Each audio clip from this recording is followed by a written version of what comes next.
O título do sermão é Vivendo com Discernimento Espiritual. Vivendo com discernimento espiritual.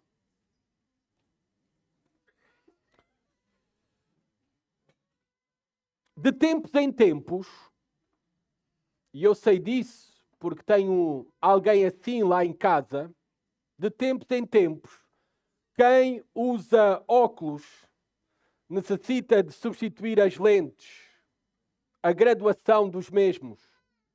Se não o fizerem, e isso acontece com vários, como eu posso ver, olhando para vocês, se não o fizerem, se não substituírem a graduação dos vossos óculos, se ela estiver errada para a vossa condição no presente, tudo ficará distorcido. As pessoas parecem diferentes daquilo que são. As distâncias são enganosas. E a leitura se torna difícil.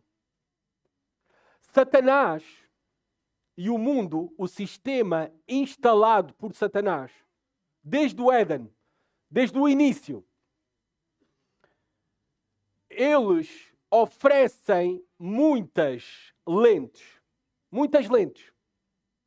Mas nós cristãos precisamos de usar as lentes corretas da palavra de Deus para testar, discernir, avaliar, provar todos e todas as coisas. Necessitamos das lentes da palavra de Deus.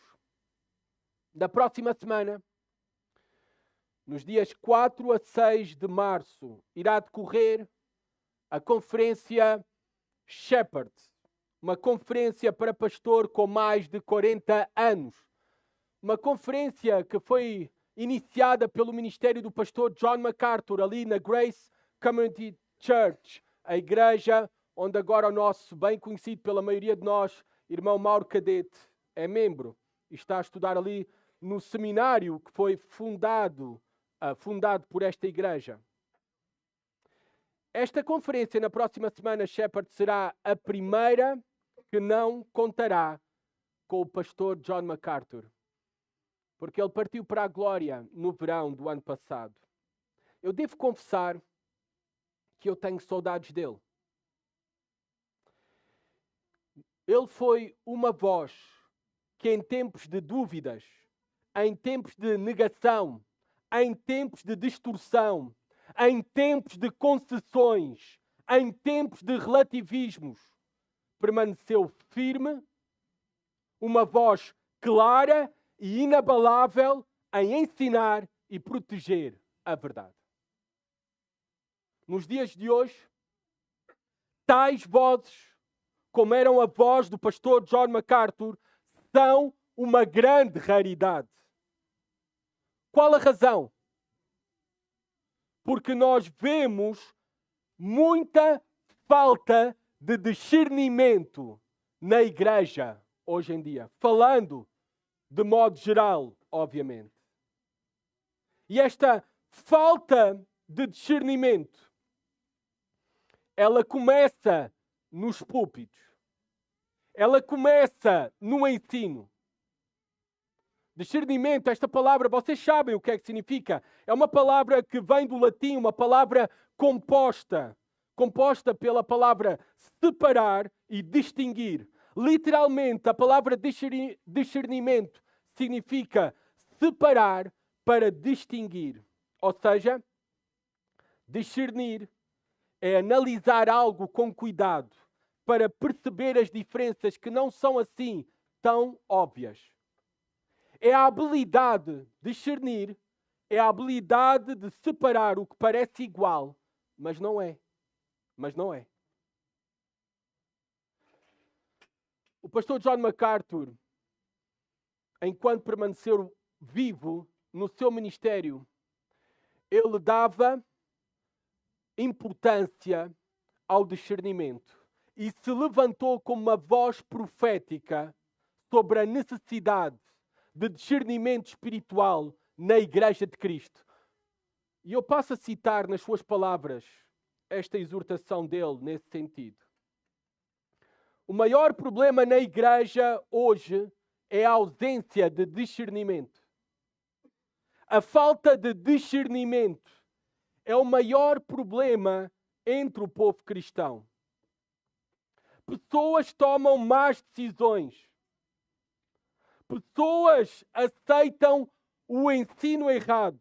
Aceitam a teologia errada. Não são sábias em quem seguem, em quem estão a seguir nas redes sociais, que podcasts estão a ouvir. Não são sábias em quem seguem, não são sábias no que ouvem, nem no que leem.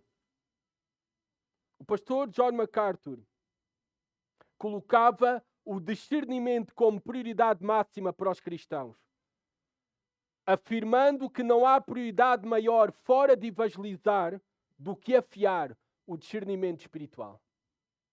Afiar o discernimento espiritual. E para termos discernimento espiritual, para afiarmos o nosso discernimento espiritual, nós precisamos das lentes da palavra de Deus. Mas temos que fazer uso das mesmas. Temos que fazer uso das mesmas. Então, nesta manhã, vamos ver juntos como afiar o nosso discernimento espiritual. Como podemos capacitar para avaliar aquilo que é verdadeiro daquilo que é falso. Do certo e do erro. Como é que podemos desenvolver, crescer neste discernimento espiritual que é a nossa maior necessidade nesta vida, como igreja, como povo de Deus, neste mundo onde há muitas vozes, vozes do diabo, vozes concorrentes à voz de Deus. Vamos aprender com o apóstolo João. Em 1 João, capítulo 4, versículo 1 a 6. Diz assim a palavra de Deus. Aqueles que podem, por favor, coloquem-se em pé para ler. É um texto curto. 1 João 4, versículo 1 a 6. Diz assim a palavra de Deus. Amados, não acrediteis em qualquer espírito, mas avaliai se os espíritos vêm de Deus. Porque muitos falsos profetas têm saído pelo mundo. Assim conheceis o Espírito de Deus. Todo espírito que confessa que Jesus Cristo veio em carne, em corpo, é de Deus. E todo espírito que não confessa Jesus não é de Deus, mas é o espírito do anticristo, a respeito do qual tendes ouvido que havia de vir e agora já está no mundo. Filhinhos, vós sois de Deus e já tendes vencido os falsos profetas, pois aquele que está em vós é maior do que aquele que está no mundo. Eles são do mundo, por isso falam como quem é do mundo e o mundo os ouve. Nós somos de Deus. Quem conhece a Deus nos ouve. Quem não é de Deus não nos ouve. É assim que conhecemos o Espírito da verdade e o Espírito do erro. Senhor, abençoa a Tua palavra, que ela cumpra os Teus propósitos, Senhor. Frutifica o Teu povo. Ajuda-nos, Pai, a crescer em discernimento espiritual por meio deste sermão. Pedimos isso no nome do Senhor Jesus. Amém. Podem sentar-se. Primeiramente, no versículo 1, o apóstolo João faz uma chamada para todos os cristãos, para os seus leitores originais desta carta. E por extensão para todos nós.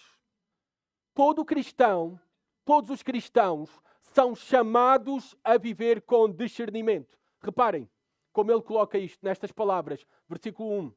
Amados, não acrediteis em qualquer espírito, mas avaliai se os espíritos vêm de Deus, porque muitos falsos profetas têm saído pelo mundo.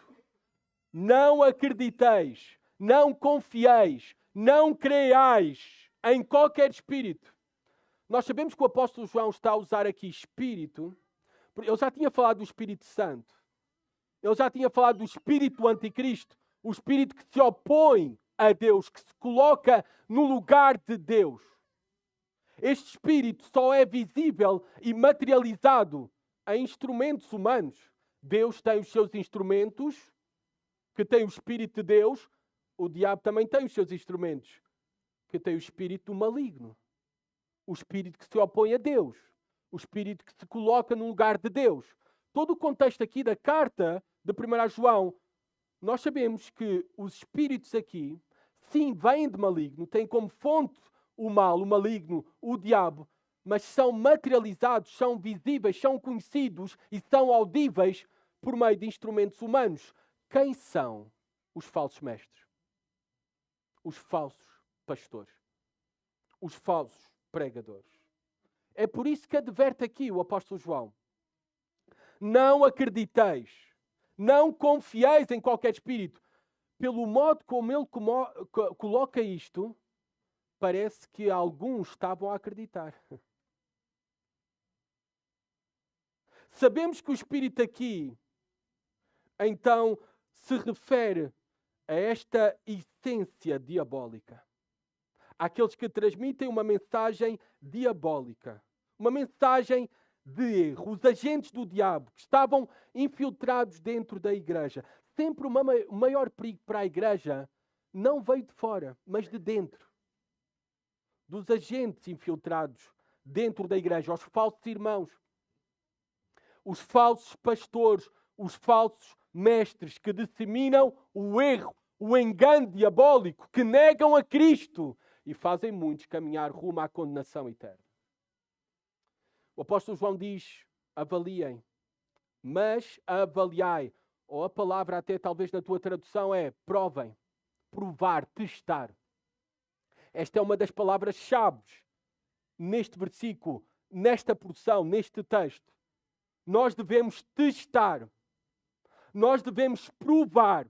Ou seja, nós devemos fazer tudo o que vemos e ouvimos e lemos passar por um exame, uma prova, um teste. Vocês devem estar a fazer isto neste exato momento. Ontem eu coloquei, e eu gostava que como igreja, todos nós, de maneira individual, crescêssemos nisso. Coloquei sobre a importância de tomar notas do sermão. Seja num caderno, tu podes comprar muito barato, abaixo de €1, e podes lá tomar notas do sermão, seja no teu dispositivo eletrónico.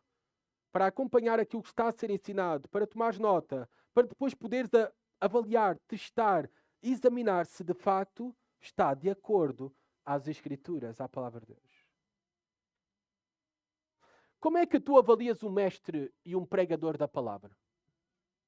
Reparem, este exemplo que aconteceu comigo. Não gosto de dar histórias pessoais, mas talvez isto vos ajude. Certa vez eu participei de um casamento cristão. Claro, casamento cristão vai ter pregação. E eu estava com alguém, com muitas pessoas próximas, mas alguém muito próximo a mim, nesse casamento. Esse alguém é descrente e até é militante, anticristão, anti a fé cristã. Estava aí no casamento, participando, estávamos juntos na cerimónia. E quando termina a cerimónia, começa, não é, o convívio, não é, falarmos, vamos comer alguma coisa, vamos beber alguma coisa, não é, preparar-nos depois para o jantar e tudo, para o copo d'água. Quando terminou esta pessoa, estava a falar comigo, eu com ela, e a pessoa disse, eu gostei muito da pregação. Gostei muito deste pastor que falou. Essa pessoa nunca disse isso de mim. Antes, pelo contrário. Mas ela gostou muito daquele pastor e daquela pregação. Meus amados irmãos, aquela foi uma das piores pregações que eu ouvi. Uma das piores pregações que eu ouvi em toda a minha vida. Da Bíblia não tinha nada. Experimento. Eu não sei se dava para tirar algumas gotas. Agora, como é que ela avaliou este sermão? Esta mensagem no casamento? Ela avaliou como muitos avaliam. Uma pessoa com carisma. E era uma pessoa cheia de carisma. Era um excelente, e é um excelente comunicador. Oratória de excelência. A interação com as pessoas, com a audiência. Tudo ali tinha nota máxima. Um à vontade, estando ali no púlpito. É por isso que esta pessoa gostou. Agora, como é que é possível eu aquela pessoa classificar esse sermão como um dos melhores sermões e gostou, ela não disse um dos melhores sermões, mas gostou muito, e eu classificar como um dos piores sermões, porque a avaliação são diferentes, as lentes que estamos a usar são completamente diferentes. É que os meus critérios para julgar não são os mesmos de um descrente. Assim como vocês, também como cristãos, os critérios para avaliar uma igreja, um sermão, um pastor, não pode ser como aos descrentes. As lentes têm que ser diferentes. Porque os descrentes têm um entendimento obscurecido para as verdades espirituais. É o que diz Paulo em Efésios 4:18. Agora, nós cristãos temos a palavra da verdade e o Espírito da verdade. Por isso é que discernimos e avaliamos as coisas de maneira diferente. Por isso é que Jesus Cristo nos chamou a julgar. E vocês talvez estão a pensar, como é que é, pastor? Julgar? Não. Mateus 7 diz para nós não julgarmos, não é? Este texto, comumente mal citado e interpretado, que está escrito o seguinte, e passo a citar Mateus 7, versículo 1 e 2. Não julgueis para que não sejais julgados, pois com o critério com que julgardes, sereis julgados, e com a medida com que tiveres medido, vos medirão também. Uma leitura atenta, minimamente atenta deste texto. Jesus não está a proibir o julgamento. O versículo 2 nos diz a resposta do que é que Jesus está a proibir. Jesus está a proibir o julgamento hipócrita. Este julgamento hipócrita dos outros. Ou seja, temos uma vara para os outros que é diferente à nossa vara de medir para nós. Esse é o julgamento que Jesus está a proibir. Se nós continuamos no texto de Mateus 7, eu já falei sobre o mesmo aqui, até no contexto, eu creio, até no contexto da primeira carta de João, nós sabemos que, na continuação do texto, até Jesus vai dizer para não oferecermos pérola aos porcos. E isto implica, para tomarmos essa decisão, implica julgamento. Implica julgamento. Jesus está apenas aqui a condenar o julgamento hipócrita. Este sim é condenável. Agora, a chamada para discernirmos as coisas, para julgarmos todas as coisas, para avaliar o que vemos, o que lemos e ouvimos, é um mandamento bíblico. Nós devemos aprender e ter a atitude dos de Bereia. Vocês conhecem os de Bereia?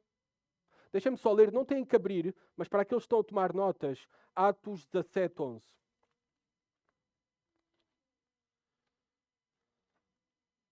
Atos 17:11. Diz assim a palavra de Deus. Reparem, o contexto é o apóstolo Paulo está a pregar o Evangelho, a ensinar as Escrituras. Anteriormente em Tessalónica, agora está em Bereia. Reparem, quando chega a Bereia, qual é o testemunho que é dado sobre os de Bereia? Os de Bereia eram mais nobres que os de Tessalónica, pois se mostraram muito ávidos, interessados ao receber a palavra, examinando diariamente as Escrituras para ver se as coisas eram de facto assim. Esta deve ser a nossa atitude. Nós somos chamados para o discernimento espiritual daquilo que lemos, daquilo que vemos, daquilo que ouvimos. E é um mandamento bíblico. A única maneira de nós avaliarmos qualquer ensino é comparar com o que Deus já revelou na sua palavra escrita. A mesma é infalível. A mesma não contém erros. A mesma é verdadeira. E porquê é que nós devemos provar, examinar aquilo que lemos, aquilo que ouvimos? Aquilo que vemos também. Versículo 1. Reparem como continua o apóstolo João. Porque muitos falsos profetas têm saído pelo mundo. Muitos falsos profetas têm saído pelo mundo. Este é um problema muito sério e grave. É assim, este problema está desde o início. Desde o primeiro século até agora ao século XXI. Muitos falsos profetas. É por isso que nós vemos tantas falsas denominações surgindo a cada ano. É por isso que nós vemos falsas organizações, falsos seminários, seminários liberais que negam a ressurreição de Cristo, que negam que a palavra de Deus é, de facto, a palavra de Deus. É por isso que vemos o disseminar de milhares de religiões, de falsas religiões. É assim desde o início e está cada vez pior. É por isso que nós temos que ter ainda mais cuidado para discernir aquilo que ouvimos, aquilo que lemos, aquilo que vemos. Porque esses falsos profetas, a palavra no original é pseudo-profetas. Pseudo. Não são verdadeiros profetas. Nunca foram chamados da parte de Deus, por isso é que não falam da parte de Deus e não falam a verdade de Deus. Eles andam aí.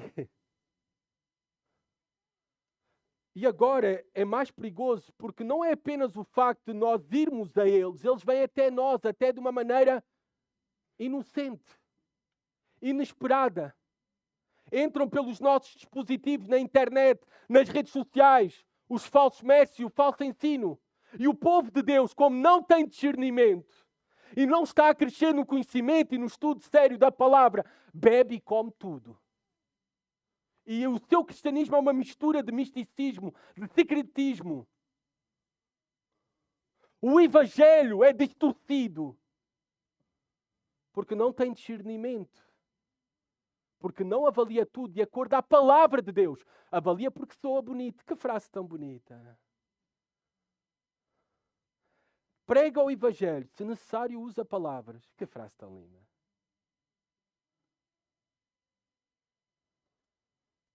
A Bíblia diz que a fé vem pela pregação e a pregação pelo ouvir. O evangelho é palavra. Palavra de Deus. Vocês reparem como temos de ter discernimento para avaliar tudo de acordo às Escrituras. É por isso que nós damos muita importância. Sabem, eu costumo dizer, e o conselho da igreja está aqui presente, os presbíteros, diáconos, vários estão aqui presentes. Sabem que aquilo que eu estou a dizer é verdade. Nas nossas reuniões, eu costumo dizer que o facto de nós pregarmos cerca de uma hora de Escrituras, é um bom filtro. Porque só fica e permanece quem verdadeiramente está interessado na palavra de Deus. Quem verdadeiramente está interessado na palavra de Deus é que fica. Porque ficar sentado uma hora para ouvir a palavra de Deus é quem tem o desejo realmente de ouvir a mesma, de conhecer a Deus. O povo de Deus é minoria. O caminho que leva à vida é estreito e são poucos os que entram nele. Por isso é que muitos falsos profetas são mais os falsos do que os verdadeiros.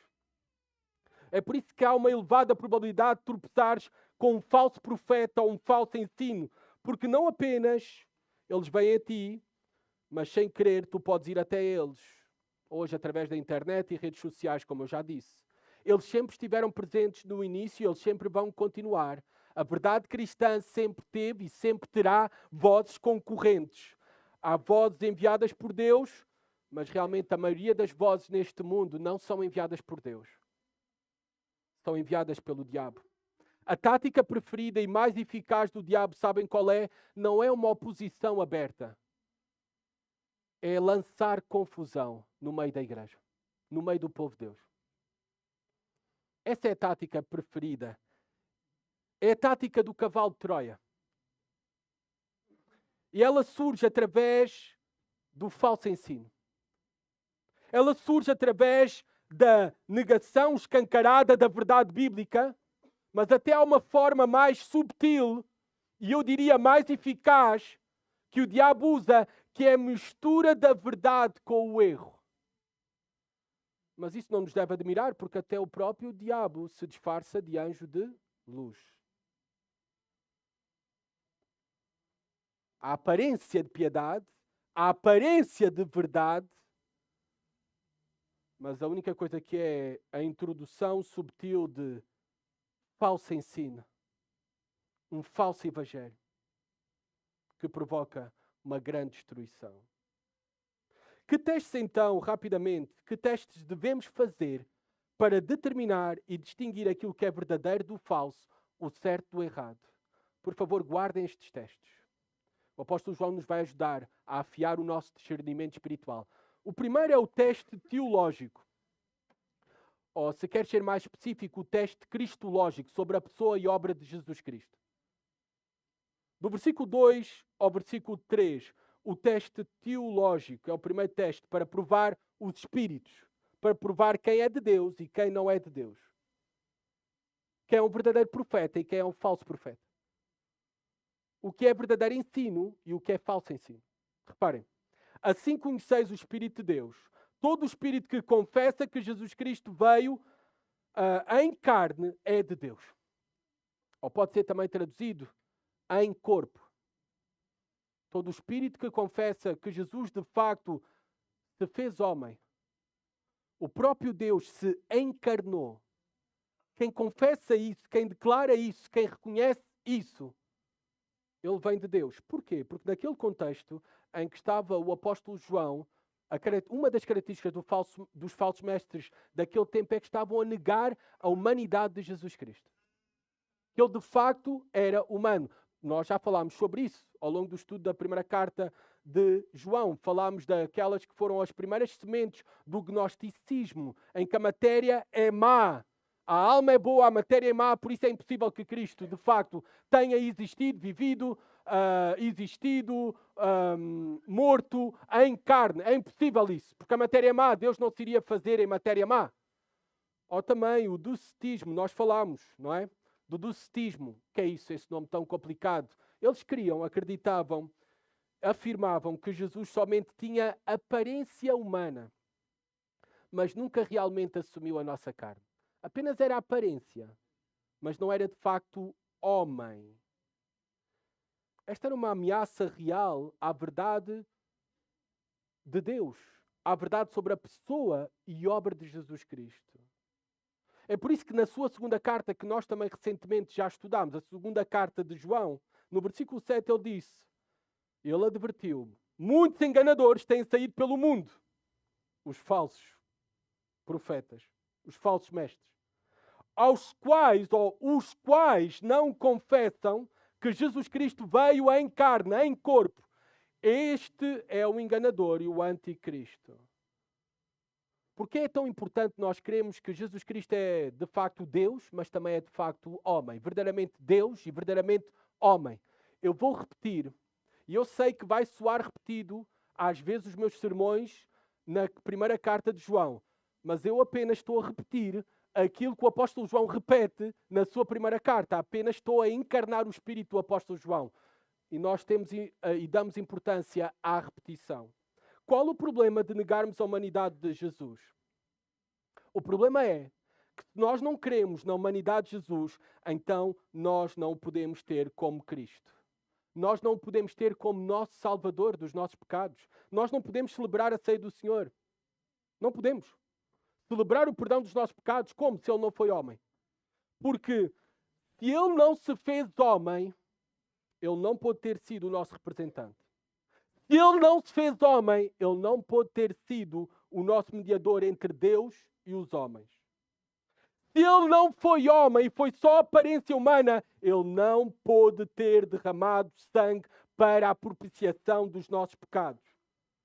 Se Ele não foi homem, Ele não pôde ter passado pela morte. Se Ele não foi homem, Ele não podia ter ressuscitado. E como tal, se Ele não foi homem, não podemos ter a certeza que o nosso sacrifício foi aceito e que temos vida eterna e somos os mais infelizes de todos os homens, nas palavras do apóstolo Paulo.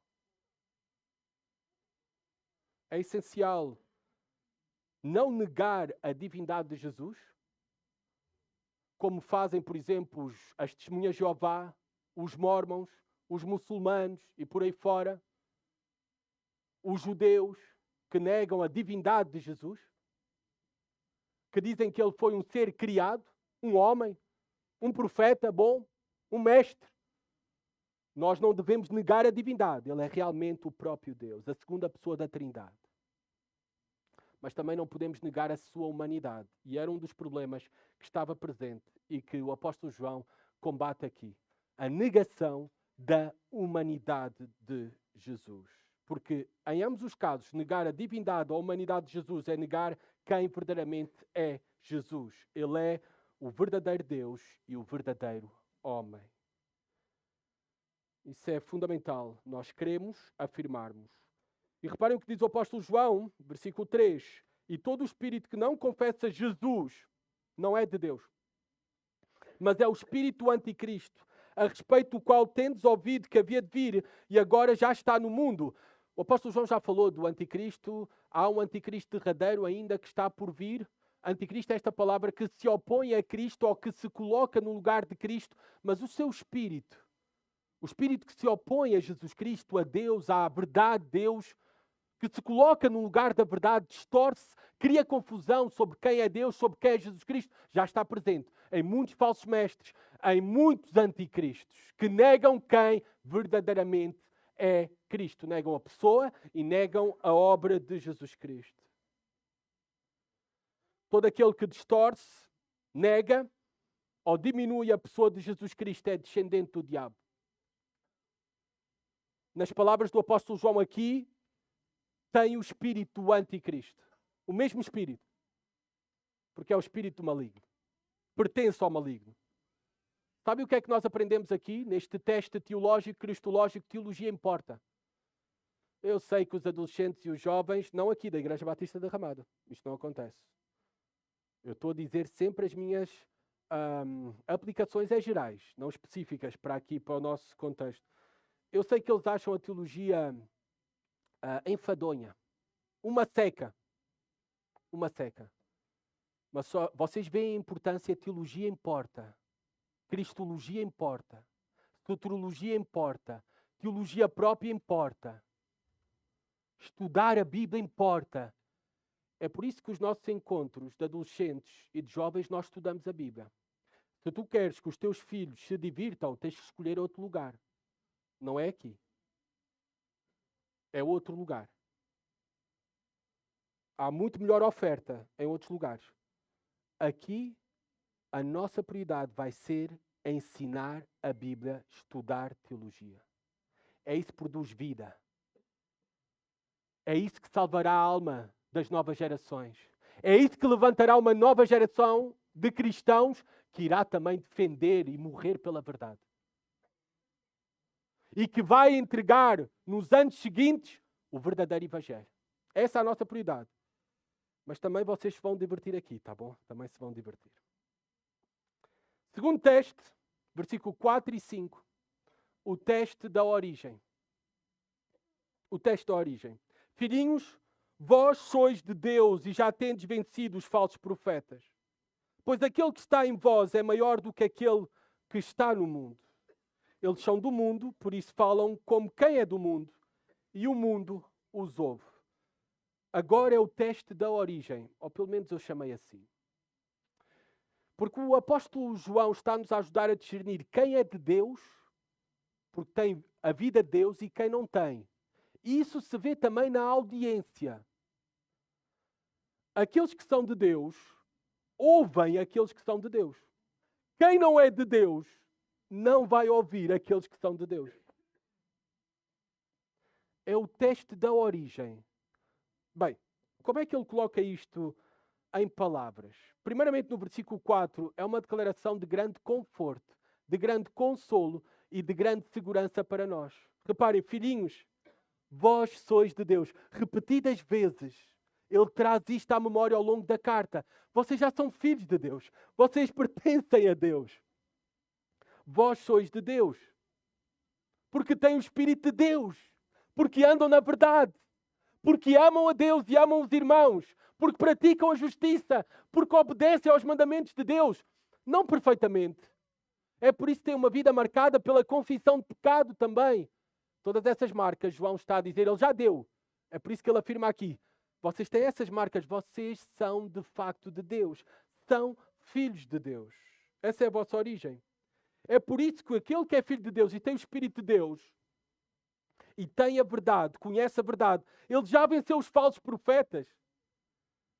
Pois aquele que está em vós é maior do que aquele que está no mundo.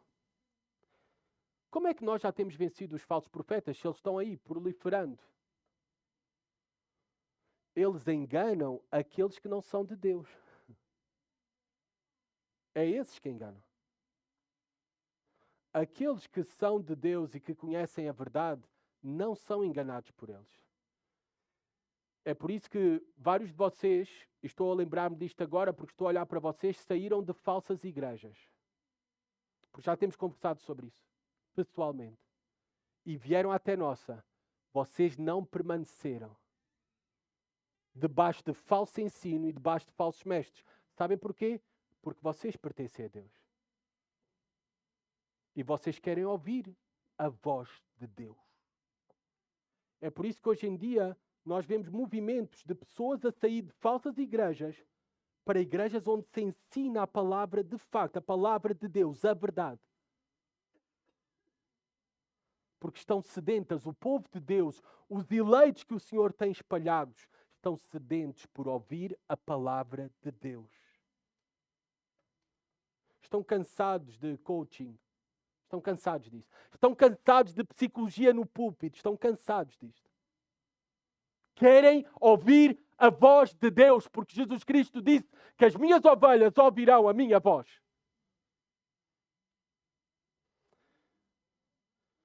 Quem não pertence a Deus é enganado pelos falsos profetas, pelos falsos mestres. É por isso que essas igrejas estão cheias. Falsas igrejas, como é que é possível? Falsas igrejas com falsos mestres estarem cheias domingo após domingo. Lembrem-se que a porta é larga para a perdição. São muitos os que entram nela. A maioria não é de Deus. O povo de Deus é uma minoria. É por isso que essas igrejas se enchem, porque elas não estão a buscar ouvir a voz de Deus. Elas sentem para ouvir aquilo que os seus corações desejam ouvir.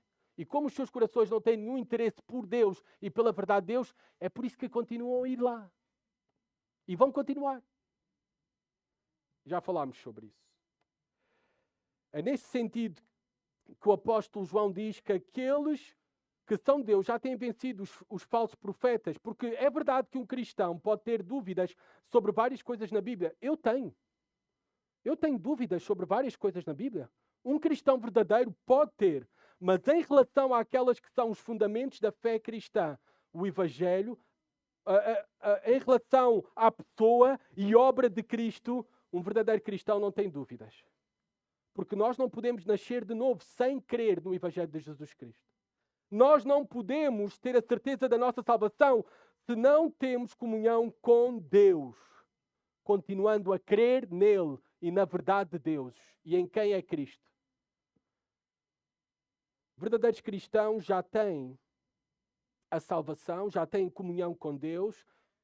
Verdadeiros cristãos já têm vencido os falsos profetas e continuarão a vencer, porque não se deixarão enganar pelos mesmos.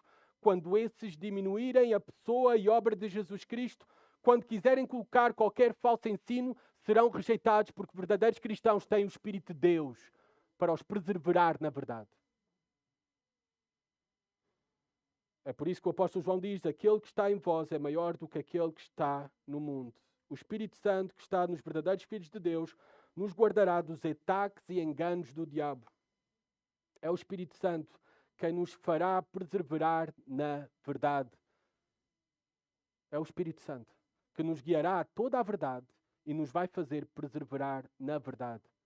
Que consolo, que segurança. A nossa salvação não pode ser perdida. Um verdadeiro cristão não vai apostatar da fé, porque tem o Espírito de Deus. Porque maior é aquele que está nele do que aquele que está no mundo. Reparem o versículo 5. Eles são do mundo, por isso falam como quem é do mundo, e o mundo os ouve. Nós já vimos que o mundo se refere a um sistema contrário a Deus, que hostiliza quem é de Deus e que se opõe à verdade e vontade de Deus. A melhor resposta para definir mundo, este sistema, é a resposta que o apóstolo João dá no capítulo 2, versículo 16, que nós já estudámos, mas eu vou só apenas ler para vocês. Porque tudo o que há no mundo, o desejo da carne, o desejo dos olhos, o orgulho dos bens, a soberba da vida, não vem do Pai, mas sim do mundo. Todos esses desejos, não é o desejo pela glória de Deus, pela obediência, por amar a Deus, por conhecer a verdade. Não, é os desejos da carne. É os desejos dos bens. É o desejo de tudo aquilo que os olhos desejam. É a soberba da vida. Se esta é a mensagem a cada domingo centrada nestes desejos que eu acabei de ler, por isso aqueles que falam como quem é do mundo, e o mundo os ouve. Porque o mundo deseja estas coisas. Não devemos admirar-nos que falsos mestres tenham tantos seguidores, que falsas igrejas encham os seus templos. Esta é uma característica do fim dos tempos. Vamos a 2 Timóteo capítulo 4, por favor, acompanhem. O apóstolo Paulo advertiu sobre o mesmo.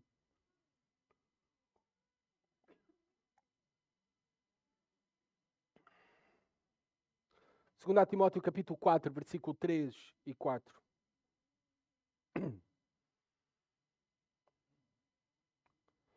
Porque chegará o tempo em que não suportarão a sã doutrina. A maioria dos homens, das mulheres neste mundo não suportam a verdade de Deus, a palavra de Deus, a sã doutrina. Não suportam, não querem. Mas, desejando muito ouvir coisas agradáveis. É o coaching. Tu consegues, tu podes. A solução está dentro de ti. Ajuntarão para si mestres segundo os seus próprios desejos.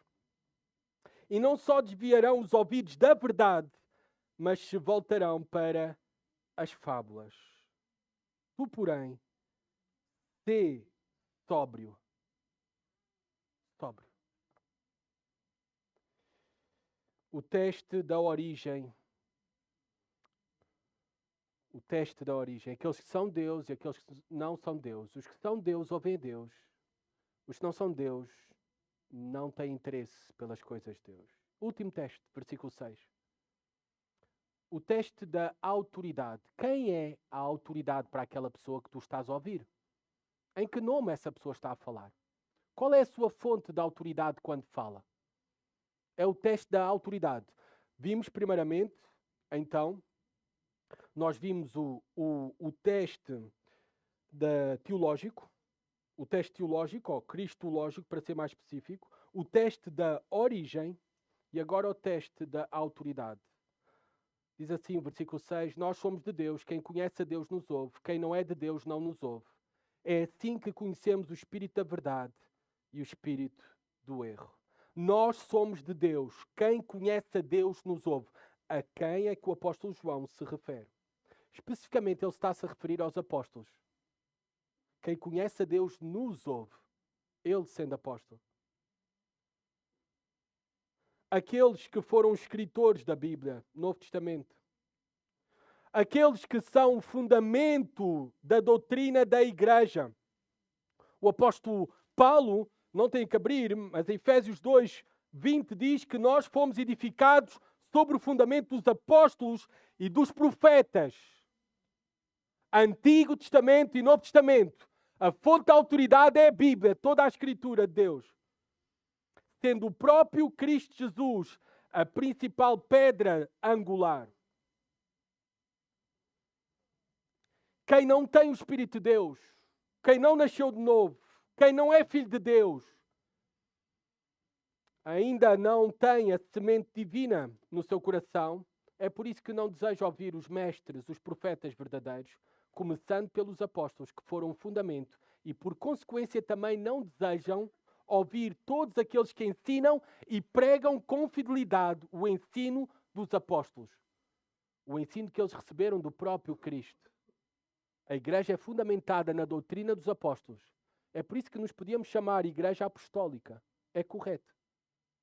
Porque é uma igreja fundamentada na doutrina dos apóstolos. Aqueles que não ouvem a palavra de Deus, que não têm a palavra de Deus como autoridade, os profetas, os apóstolos e todos aqueles que falam em nome da palavra de Deus, em nome do próprio Deus, Então é fácil discernir qual é a fonte da autoridade para identificar, o apóstolo João diz, é assim que conhecemos o espírito da verdade e o espírito do erro. Qual é a sua fonte da autoridade? É a palavra de Deus quando fala? Porque a palavra de Deus, o Antigo e o Novo Testamento, são a única autoridade para provar, testar todo o ensino. Qual é a fonte da autoridade? Qual é a tua fonte da autoridade? 3 testes. O teste teológico, o teste da origem e o teste da autoridade. O apóstolo João diz-nos aqui nesta porção que os filhos de Deus são chamados a viver com discernimento para testar, provar os espíritos, ao examinar a fidelidade a Cristo e a fidelidade ao ensino dos apóstolos. A pergunta que eu gostaria de fazer para alguns que estão aqui, porque essa pergunta é para ti. Tu confessas a Jesus Cristo como teu Senhor e Salvador? Tu já o abraçaste de todo o coração como teu Senhor e Salvador? Os demónios são capazes de confessar quem verdadeiramente é Jesus, mas eles não se submetem a Ele. Não é só palavra. Eu estou a falar de coração. Já o abraçaste como teu Senhor e Salvador? Porque são estes que nasceram de novo. São estes que são filhos de Deus. São esses que têm recebido o Espírito de Deus e conhecem a verdade. É por isso que Jesus Cristo disse em Mateus capítulo 10, versículo 32 e 33, portanto, todo aquele que me confessar diante dos homens, eu também o confessarei diante do meu Pai que está no céu. Mas aquele que me negar diante dos homens, eu também o negarei diante do meu Pai que está no céu. Quem é Cristo para ti? Não na boca somente, no coração. Abraça o verdadeiro Cristo, o verdadeiro Deus e o verdadeiro homem. Abraça a Cristo como teu Senhor e teu Salvador. São esses que Ele irá confessar na eternidade diante do Pai. Para nós, que já confessamos a Jesus Cristo como nosso Senhor e Salvador, somos todos chamados a viver continuamente com discernimento espiritual. No dia de ontem, de madrugada, nós fomos surpreendidos com a notícia de uma nova guerra. Estados Unidos e Israel versus Irão. Em Israel, porque está mais próximo do Irão, se vive neste exato momento vivem os seus habitantes sob constantes ameaças de ataques vindos do céu, da parte do Irão, como retaliação. Os moradores não sabem exatamente quando virá o próximo míssil, mas sabem que ele pode vir a qualquer momento. Mas vocês sabiam que Israel tem um sistema de defesa chamado Iron Dome, conhecido como escudo de ferro? Ele funciona assim. Detecta o míssil ainda no ar, calcula a sua trajetória, identifica se o mesmo realmente representa perigo ou se vai cair num descampado, e só então de avaliar tudo isto, testar tudo isto, é que lança um outro míssil interceptador para destruí-lo antes que atinja o Sol. Agora pensamos nisto depois de tudo o que acabamos de ouvir. A nossa mente, ela também pode receber mísseis do inimigo das nossas almas todos os dias. Mentiras, medos, pensamentos negativos, tentações, palavras destrutivas, falso ensino. Se não houver um escudo, esses ataques atingirão diretamente o nosso coração. O discernimento espiritual funciona como o escudo de ferro. Uma cidade sem defesa está à beira da destruição. Uma mente sem discernimento vive em constante confusão e isso levará à sua destruição. O escudo de ferro não impede que os ataques existam. Ele impede que eles destruam. O mesmo propósito tem o discernimento espiritual, esse nosso sistema de defesa, ele pode ser aperfeiçoado. Ele deve ser aperfeiçoado. Devemos crer na verdade, em Cristo e na sua palavra. Abraçá-lo e abraçá-la, a verdade, por completo. Devemos estar a crescer na verdade. Para isso temos que ler, meditar, estudar a verdade, as Escrituras, a Bíblia. Devemos também estar envolvidos em combater pela verdade. E nós também devemos ter o compromisso de conduzir a outros à verdade. E nas palavras do apóstolo Paulo, em Efésios capítulo 4, se isto acontecer, quando estivermos a chegar à unidade da fé e do pleno conhecimento do Filho de Deus, ao estado de homem feito, à medida da estatura da plenitude de Cristo, para que não sejamos mais inconstantes como crianças, levados ao redor por todo o vento de doutrina, pela mentira dos homens, pela sua astúcia na invenção do erro. Pelo contrário, o que será verdade em nós, se crescermos em discernimento espiritual, seguindo a verdade em amor, cresçamos em tudo naquele que é a cabeça, Cristo. Que essa seja uma realidade da tua vida, da minha vida, da nossa igreja, vivendo com discernimento espiritual. Vamos crescer juntos no mesmo. Oremos. Senhor, obrigado pela tua palavra. Obrigado pelas exortações, pelas advertências, Senhor, que vivemos com muitas vozes concorrentes e falsas. Ajuda-nos a viver com discernimento espiritual. Podemos ser afiados no mesmo e crescer no mesmo por meio do conhecimento da verdade. Ajuda-nos a ter um desejo como os de Bereia, um desejo pela tua palavra, um desejo por examinar a tua palavra, Senhor, por estudar a tua palavra, Pai. Para que assim possamos, Senhor, crer na verdade, crescer na verdade, combater pela verdade e também sermos achados a conduzir outros e a outros à verdade. Pedimos isso no nome do Senhor Jesus. Amém.